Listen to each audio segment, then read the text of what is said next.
It's time. We're here again. Collingwood, Carlton. Let's talk about it. Round 4 seems like so long ago when we handed the Blues that defeat, and a lot can change in, 11, 12 or so weeks. Pies are flying at the moment, and Carlton are, for lack of a better word, an absolute rabble. Let's call a spade as a spade, right? This is going to be a very, very interesting game. Now, going into this game, I'm always nervous, right? I'm always nervous about a Collingwood Carlton game just because arch rivals, and you talk to players, or you see players talk, and you talk to fans and you see the comments and stuff, and it doesn't matter where these two clubs sit, it is going to be, or it usually is, a belter of a game. Just look at the past, couple of games. Obviously the round 4 game, but then you look back at Pendle's 400th game where we were in front by 5 or so goals. Carlton came back, McGovern misses after the siren. We go on and win that game, and the history between these two clubs, it's maybe not the big build-up that it usually is, just because where the teams are based, but as a Collingwood supporter, I don't care that we're 13 and 2, and Carlton are what they are. I go into this game as a nervous Nelly. Now, let's look at Carlton first. So, Carlton, these last couple of weeks, got belted. Well, they didn't get belted by the Roos. The scoreline flattered Carlton. The Roos were up by 46 or so points leading into that last quarter, after coming back as well in that first quarter. So, I think the Roos kicked 8 goals in a row at one stage in that second quarter and third quarter. So, there's that, right? And then there's that Port Adelaide game that they just played. They got absolutely annihilated by a team that was on the ladder worse than them. And you look at those two games and you go to yourself, what's going on with the club? And I have the pleasure every week to talk to Terry and Pom on Footy Abroad, and it's always a good chat. And we had another good chat, about it. And Terry used a good term, I guess, and he said that the club at the moment is spiritually bankrupt, and it's hard to sort of, I want to sit here and say, I do want to put the final nail into Carlton's coffin. Don't get me wrong. I would love to put the final nail into Carlton's coffin and go out and beat them like Port Adelaide did. Beat them by 60, 70 points. But Collingwood just don't do that. And I know, right? I'm not a Carlton supporter, obviously, and I don't know what they're thinking. I don't know what the bubble looks like. And from the outside looking in, I can see that it's all sort of capitulating and stuff like that. But from experience as a Collingwood supporter, I can 1000% see Carlton absolutely getting up for this game. Now, I know that the last 2 weeks haven't been good at all for them. And I know they're in damage control and all this sort of stuff. They've got a bunch of players missing.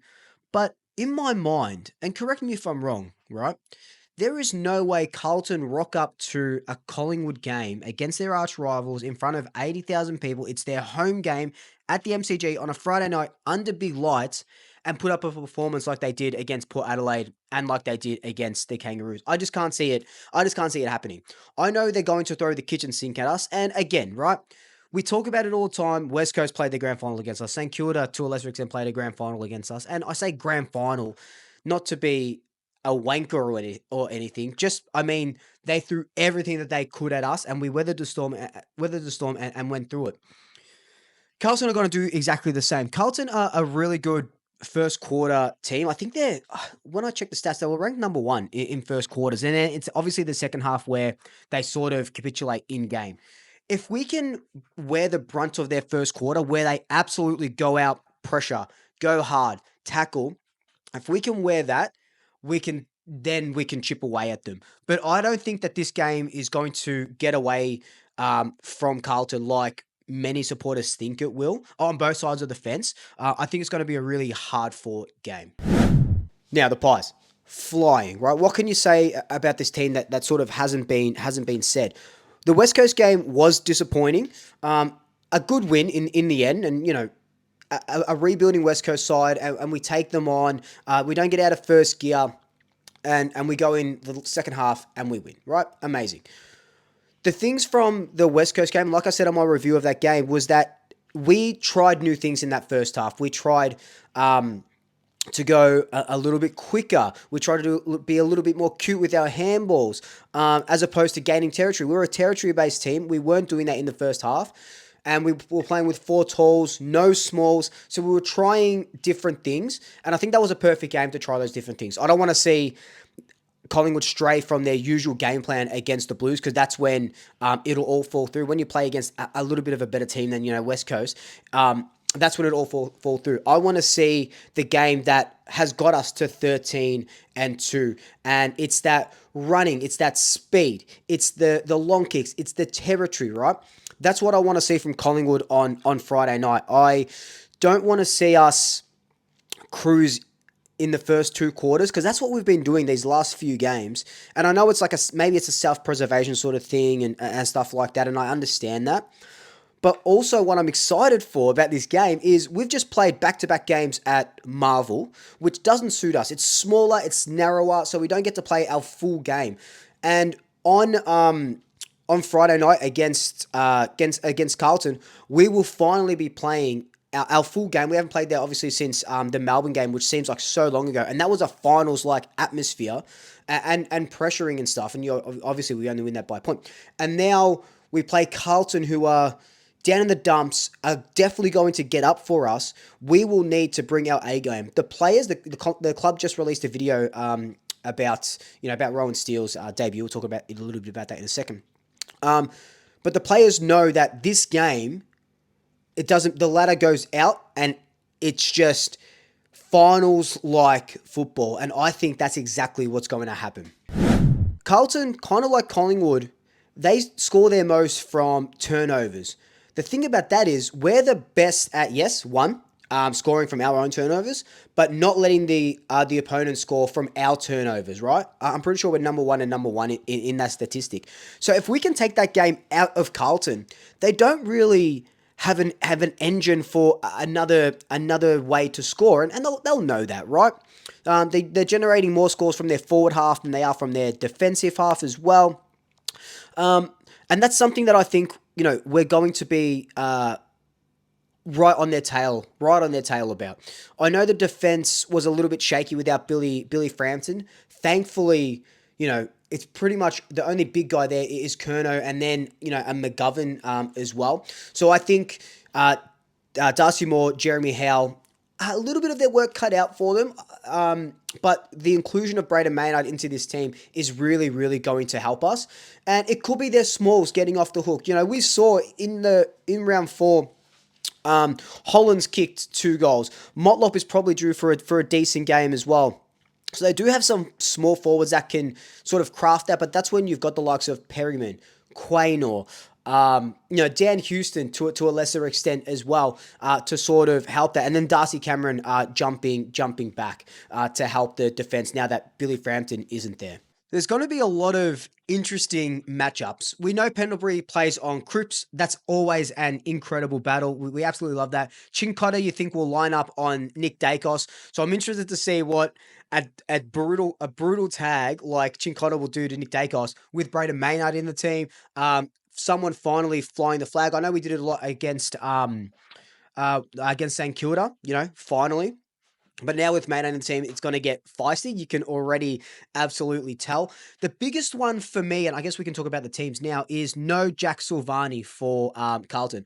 I think he's probably been one of their best players this season.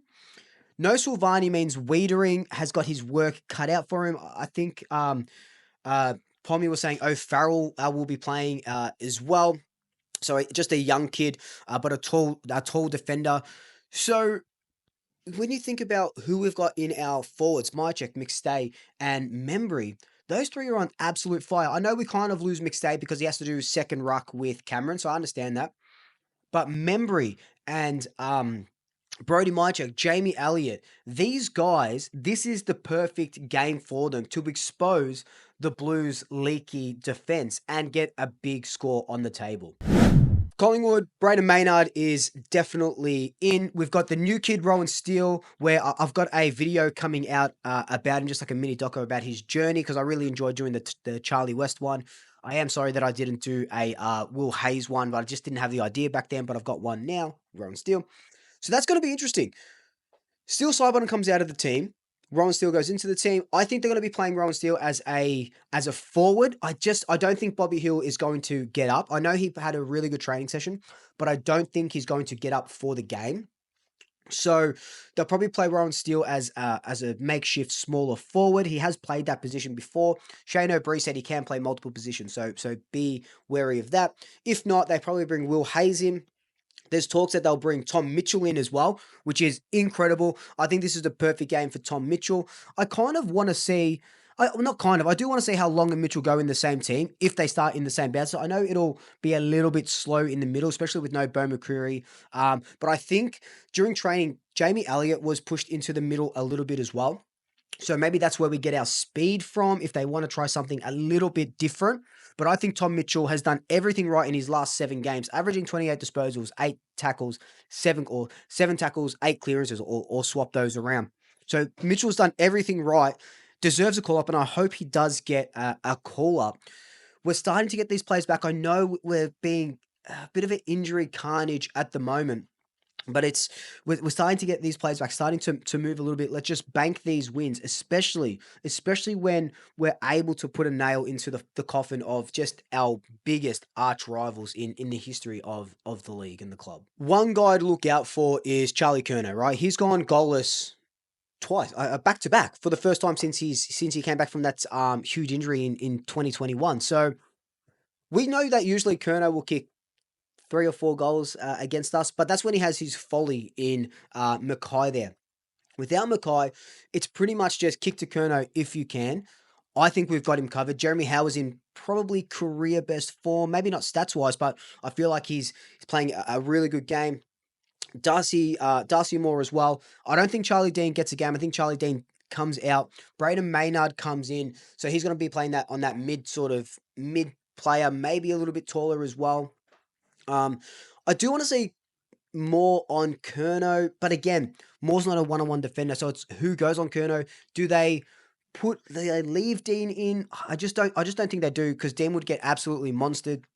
I wonder if they maybe put a Maynard on Curnow. I know he's going to lose a little bit, but it could be that we sort of take him off the ball or something like that. Put body on him, so Moore can fly, so Jeremy Howe can fly. That's going to be a really, really interesting matchup. Big calls and predictions. I think this is the game where Jamie Elliott kicks another bag. I think he's got 4 or 5 in him. If it's not Jamie Elliott, maybe it's Memory's turn to kick 4 or 5. There's going to be a forward that in our forward line that gets off the loose. Gets off the chain. What's off the loose? What does that mean? I'm off the loose in my head, apparently. My big call, though, my prediction is that I think it's only going to be a 4 or 5 goal win. I know that might sound like a lot, but what's that? 6 times 8, 24, 30 points, right? I'll take any win, as long as it's over 2 goals. I'd take any win.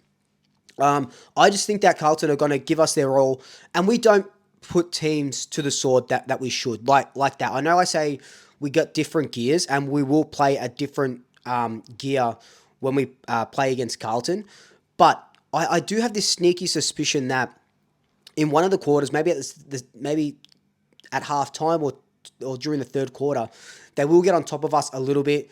Then we put the foot down. But that's what I don't want to see. I don't want to see Collingwood just put their foot down when they need to. I want them to come out of the blocks, kick the first 2 or 3, 4 goals, and then keep the foot on the throttle and keep it going. I want to do what Port Adelaide did to the Blues, I need to see that, and we just these last few weeks, maybe it's coming off the bye, a bit lethargic off the bye, a bit laconic off the bye. This is the game where we really need to stamp down, put our foot down, and then absolutely come out firing. But look, it is a huge game. I'm going with Mum and Dad. It's a Carlton home game, so I said 80,000 at the start. There's probably only going to be 75,000, but you would think that Carlton fans show up for this game, because I reckon in the back of their mind they think that they might be able to win. That's just a sense that I'm getting. But whatever, we know that it's going to be incredible. We know that it's going to be a good game. I'd love to see Collingwood win by 12 goals. Not going to happen. I'll take any sort of win as long as we win, as long as we beat this team, because I hate them with every ounce of my body. I know some really good Carlton supporters, Terry, Pom, my cousin, got some family that are Carlton supporters. My landlord is a Carlton supporter, so shout out, bud. I'm sorry if you're watching this, but honestly feel, you know, I want to, I don't, me saying I feel bad for them, it sounds really stupid. I don't know what phrase I can use that's not going to sound like me sounding like an ass, right? But I feel bad for them or feel sorry for them, but also I absolutely want to bury this team when they are just on the ropes. Just throwing that knockout punch would be chef's kiss. It would be bellissimo, right? Absolutely bellissimo. But that's just my preview for this huge game against the Blues on Friday night. Let me know your thoughts down below. Until then, like, comment, subscribe, tell your family, tell your friends, tell your bets. And until next time, double shackers. I'll swoop you later.